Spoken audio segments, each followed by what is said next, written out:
রবিবারের দুপুর মানেই মাংস ভাত, তার উপর যদি হয় মটন তাহলে তো আর কথাই নেই। আজ বানালাম আলু দিয়ে মাটনের ঝোল। প্রথমে আদা, রসুন আর দুটো কাশ্মীরি লঙ্কাকে ভালো করে বেটে নিলাম। এবার মাটনের মধ্যে দিয়ে দিলাম পেঁয়াজ বাটা আর তৈরি করা মশলা বাটাটা। দিয়ে দিলাম স্বাদ মতো নুন, 1 চা চামচ জিরে গুঁড়ো, 1 চা চামচ ধনে গুঁড়ো আর দিয়ে দেবো 1 চা চামচ লাল লঙ্কার গুঁড়ো। দিয়ে দিলাম 1/2 চা চামচ হলুদ গুঁড়ো, 1 চা চামচ দিয়ে দিলাম রেডিমেড মিট মশলা। দিলে কিন্তু স্বাদটা খুব ভালো হয়। আর দিয়ে দিলাম 2 টেবিল চামচ সর্ষের তেল। ভালো করে মেখে নিয়ে আধ ঘন্টা ম্যারিনেশনের জন্য রেখে দিলাম। ততক্ষণে আলুটা ভেজে নেব। কড়া গরম করে তেল দিয়ে দিয়েছি। মাংসটা কিন্তু অবশ্যই সর্ষের তেলে করতে হবে, না হলে কিন্তু স্বাদ ভালো হবে না।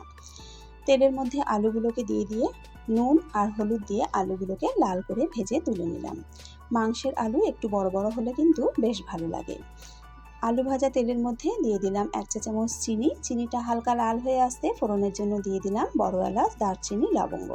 ফোড়নটাকে লাল করে ভেজে নিয়ে দিয়ে দিলাম পেঁয়াজ কুচি। পেঁয়াজটাকেও বেশ লাল করে ভেজে নিলাম। এবার ম্যারিনেট করে রাখা মাংসটাকে দিয়ে দেব।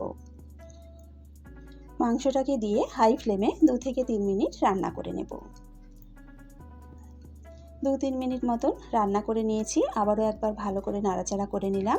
এবার লো আঁচে চাপা দিয়ে 5 মিনিট রান্না করে নেব। 5 মিনিট পর চাপা দিয়ে আবারও একবার ভালো করে নাড়াচাড়া করে নিলাম। এবার দিয়ে দেব টমেটো বাটা।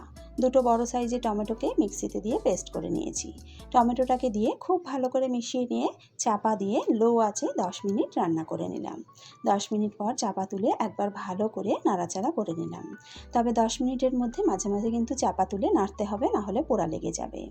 এবার ভেজে রাখা আলুটাকে দিয়ে দিলাম। আলু দিয়ে আবারও একবার ভালো করে মিশিয়ে নিলাম। দিয়ে দেব আরও 1 চামচ মিট মশলা। আবারও একবার ভালো করে সব কিছু মিশিয়ে নেব। লো আঁচে চাপা দিয়ে আরও 5 মিনিট রান্না করে নিলাম। 5 মিনিট পর একবার ভালো করে নাড়াচাড়া করে নিলাম। এবার আলু আর মাংস একটা প্রেসার কুকারের মধ্যে নিয়ে নিলাম। পরিমাণ মতন গরম জল দিয়ে দিলাম। ভালো করে একবার সব কিছু মিশিয়ে নিয়ে হাই ফ্লেমে 5 থেকে 6টা সিটি দিয়ে রেখে দিলাম।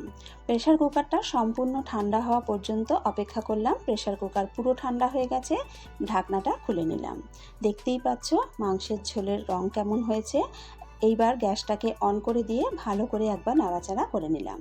হাই ফ্লেমে মিনিটখানেক ফুটিয়ে নিয়ে দিয়ে দিলাম 1/2 চা চামচ গরম মশলার গুঁড়ো। ভালো করে নেড়েচেড়ে নামিয়ে নিলেই কিন্তু রেডি আমাদের মাটনের ঝোল। দুপুরের গরম ভাতের সাথে দারুণ জমে যাবে।